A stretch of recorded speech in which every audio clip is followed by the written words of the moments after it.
নমস্কার বন্ধুরা, গল্পের হাটে আপনাদের সকলকে স্বাগত জানাই। বন্ধুরা, গল্পের হাটে আমার আজকের নিবেদন বলাই চাঁদ মুখোপাধ্যায়ের ছোট গল্প দুধের দাম।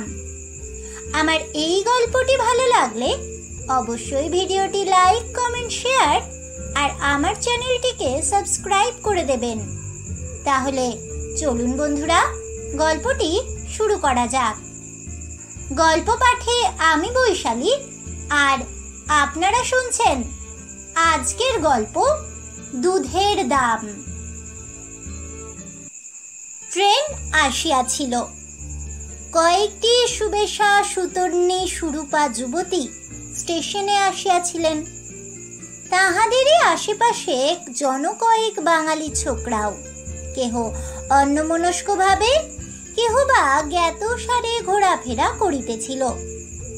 ভিড়ের মধ্যে এক বৃদ্ধা যে একজনের হোল্ডলের স্ট্র্যাপে পা আটকাইয়া পড়িয়া গেলেন, তাহা কেহ লক্ষ্য করিল না, করিবার কথাও নয়।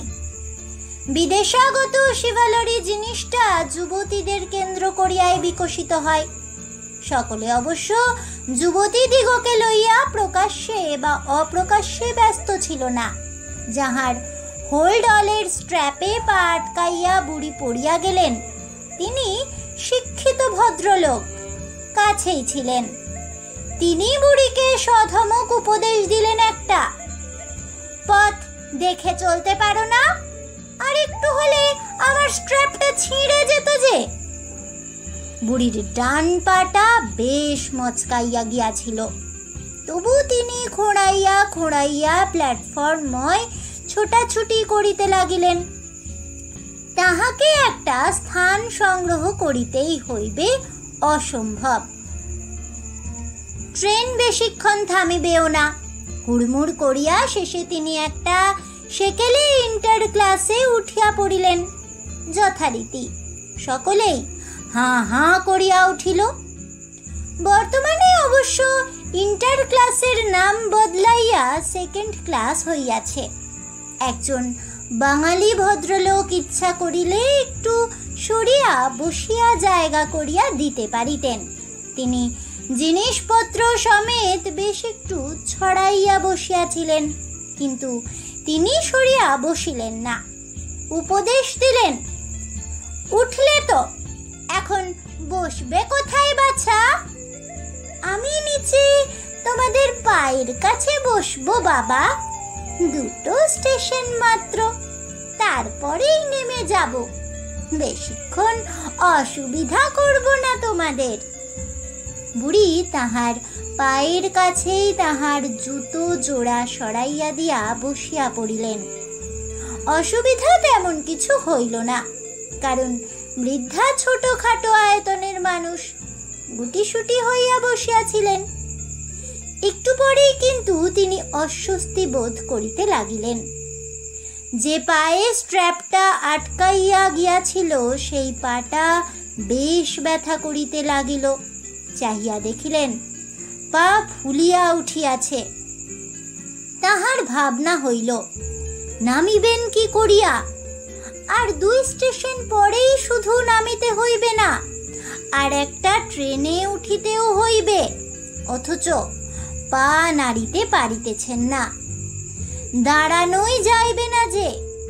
ট্রেনের কামরায় অনেক বাঙালি রহিয়াছেন, অনেকে তাহার পুত্রের বয়সী, অনেকে পৌত্রের, কিন্তু ইহারা যে তাহাকে সাহায্য করিবেন পূর্ব অভিজ্ঞতা হইতে, তাহা তিনি আশা করিতে পারিলেন না। তবু হয়তো ইহাদেরই সাহায্য ভিক্ষা করিতে হইবে। উপায় কি? বৃদ্ধা যে স্টেশনে নামিবেন, সে স্টেশন একটু পরেই আসিয়া পড়িল।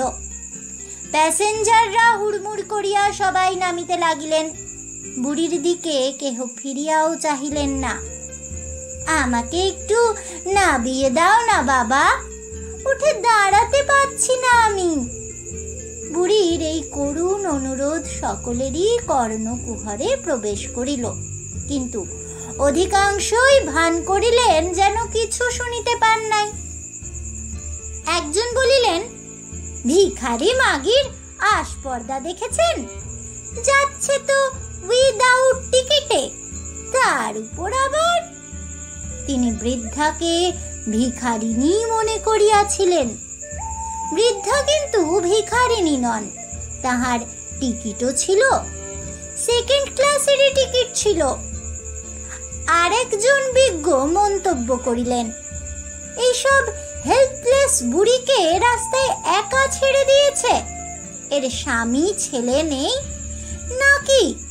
আশ্চর্য কাণ্ড। সিগারেটে টান দিতে দিতে তিনিও নামিয়া গেলেন। গাড়িতে যাহারা রহিলেন তাহাদের মধ্যে জন দুই টিফিন ক্যারিয়ার খুলিয়া আহারে মন দিয়াছিলেন।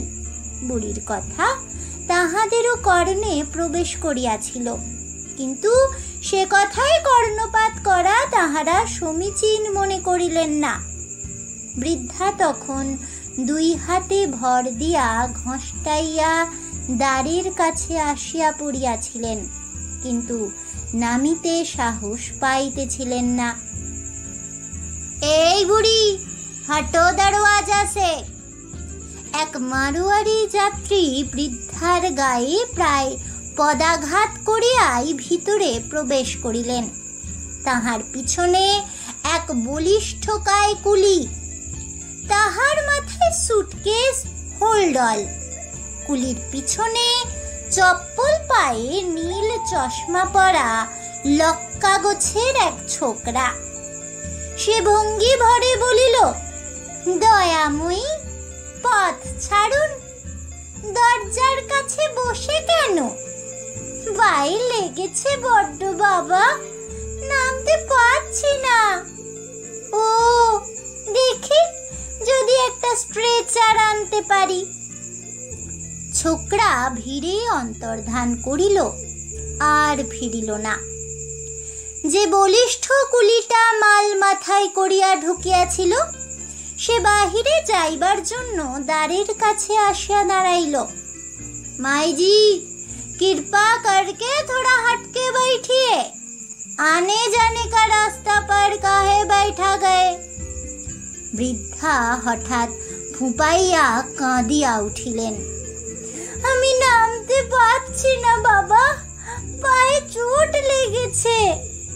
आप कहाँ जाएगा? गोया, चलिए हम आपको ले जाते हैं। বলিষ্ঠ বয়স্ক ব্যক্তি যেমন করিয়া ছোট শিশুকে দুই হাতে করিয়া বুকের উপর তুলিয়া লয়, কুলিটি সেইভাবে বুকে বৃদ্ধাকে তুলিয়া লইল। সোজা লইয়া গেল ফার্স্ট ক্লাস ওয়েটিং রুমে। अब यहाँ पर बैठिए माई जी, गया पैसेंजर आने का थोड़ा देरी है, हम ठीक टाइम पर आके आपको ट्रेन में चढ़ा देंगे। বৃদ্ধা ওয়েটিং রুমের মেঝেতেই উপবেশন করিলেন। যে দুইটি ইজি চেয়ার ছিল, সে দুটিতেই সাহেবী পোশাক পরা দুইজন বঙ্গ সন্তান হাতলের উপর পা তুলিয়া দিয়া লম্বা হইয়া শুইয়াছিলেন। একজন পড়িতেছিলেন খবরের কাগজ, আর একজন একখানি ইংরেজি বই। বইটির মলাটের উপর অর্ধনগ্না হাস্যমুখী যে নারী মূর্তিটি ছিল, বৃদ্ধার মনে হইল সেটি যেন তাহার দিকে চাহিয়া ব্যঙ্গের হাসি হাসিতেছে। সম্ভবত আলোচনাটা পূর্বেই হইতেছিল, পুনরায় আরম্ভ হইল। শিভালরি আমাদের দেশেরও ছিল না। নার্য যত্র পূজ্যন্তে রমন্তে তত্র দেবতা, এ কথা আমাদের মনুতেই লেখা আছে মশাই। যিনি নারী মূর্তি সম্বলিত ইংরেজি মাসিক পড়িতেছিলেন, তিনি সম্ভবত এ খবর জানিতেন না। উঠিয়া বসিলেন। বলেন কি, এ কথা জানলে বেটাকে ছাড়তুম নাকি? মনুর যুগেও যে আমাদের দেশে শিভালরি ছিল, আমরা যে বর্বর ছিলুম না, এ কথা ভালো করে বুঝিয়ে দিতুম বাছাধনকে। বৃদ্ধা অনুভব করিলেন ইতিপূর্বে কোনো সাহেবের সঙ্গে বোধহয় লোকটির তর্ক হইয়াছিল। শ্বেতবর্ণ সাহেব সম্ভবত এই সাহেবী পোশাক পরা কৃষ্ণচর্ম বঙ্গ সুন্দরকে বর্বর বলিয়া ব্যঙ্গ করিয়াছিলেন। বৃদ্ধা মনে মনে বলিলেন, তোমরা বর্বরই বাছা, তোমাদের শিভালরি অবশ্য আছে, কিন্তু তার প্রকাশ কেবল যুবতী মেয়েদের বেলা। বৃদ্ধার বাংলা, সংস্কৃত এবং ইংরেজিতে কিঞ্চিত দখল ছিল। সেকালের বেথুন স্কুলে পড়িয়াছিলেন। হঠাৎ দ্বিতীয় ভদ্রলোকটি বৃদ্ধাকে দেখিতে পাইলেন। আরে, এ আবার কোত্থেকে জুটলো এসে এখানে? কোনো ভিখিরি টিকিরি বোধ হয়। প্রথম ভদ্রলোক আন্দাজ করিলেন, সত্যি ভিখিরিতে ভরে গেল দেশটা। স্বাধীনতার পর ভিখিরির সংখ্যা আরো বেড়েছে। সবাই আবার মুখ ফুটে চাইতেও পারে না। দেখা গেল ভদ্রলোকটি একটি পয়সা বাহির করিয়া বুড়ির দিকে ছুঁড়িয়া দিলেন। নির্বাক হইয়া বসিয়া রইলেন বৃদ্ধা। পয়সাটা তুলে নাও, পয়সাটা তোমাকেই দিলাম। বৃদ্ধা তবু কোনো কথা বলিলেন না। দাতা ভদ্রলোকের সন্দেহ হইল, বোধহয় বুড়ি বাঙালি নয়। তখন রাষ্ট্রভাষা ব্যবহার করিলেন। চাকুরির অনুরোধে কিছুদিন পূর্বেই রাষ্ট্রভাষায় পরীক্ষায় পাশ করিয়াছেন। পয়সা উঠা লেও, তুমি কো দিয়া। তখন বৃদ্ধা পরিষ্কার বাংলায় বলিলেন, আমি ভিখিরি নই বাবা, আমি আপনাদের মতো একজন প্যাসেঞ্জার। এখানে কেন? এটা যে আপার ক্লাস ওয়েটিং রুম। আমার সেকেন্ড ক্লাসের টিকিট আছে। পরমুহূর্তে সেই বলিষ্ঠ কুলিটি দ্বার প্রান্তে দেখা দিল। চলিয়ে মাইজি, গয়া প্যাসেঞ্জার আ গিয়া। তাহার বলিষ্ঠ বাহুর দ্বারা পুনরায় বৃদ্ধাকে শিশুর মতো বুকে তুলিয়া লইয়া বাহির হইয়া গেল। গয়া প্যাসেঞ্জারে একটু ভিড় ছিল, কিন্তু কুলিটি বলিষ্ঠ শক্তির জয় সর্বত্র। সে ধমক ধমক দিয়া বুড়িকে একটা বেঞ্চের কোণে স্থান করিয়া দিতে সমর্থ হইল। বৃদ্ধা তাহাকে 2টি টাকা বাহির করিয়া দিলেন। এই প্রসঙ্গে কুলির সহিত হিন্দিতে যে কথাবার্তা হইল তাহার সারমর্ম এই, আমার মজুরি 8 আনা, 2 টাকা দিচ্ছেন কেন? তুমি আমার জন্যে এত করলে বাবা, তাই বেশি দিলুম। না মাইজি, আমাকে মাফ করবেন, আমি ধর্ম বিক্রি করি না। তুমি আমার ছেলে বাবা, ছেলের কাজই করেছ। আমি তো তোমাকে দুধ খাওয়াইনি। সামান্য যা দিচ্ছি তা দুধের দাম মনে করেই নাও বাবা। দীর্ঘজীবী হও, ভগবান তোমার মঙ্গল করুন। বৃদ্ধার গলার স্বর কাঁপিয়া গেল, চোখের কোণে জল টলমল করিতে লাগিল। কুলি ক্ষণকাল হতভম্ব হইয়া দাঁড়াইয়া রহিল, তাহার পর প্রণাম করিয়া নামিয়া গেল। তাহলে বন্ধুরা, আমার আজকের এই গল্পটি শুনে কেমন লাগলো অবশ্যই আমাকে কমেন্টে জানাবেন।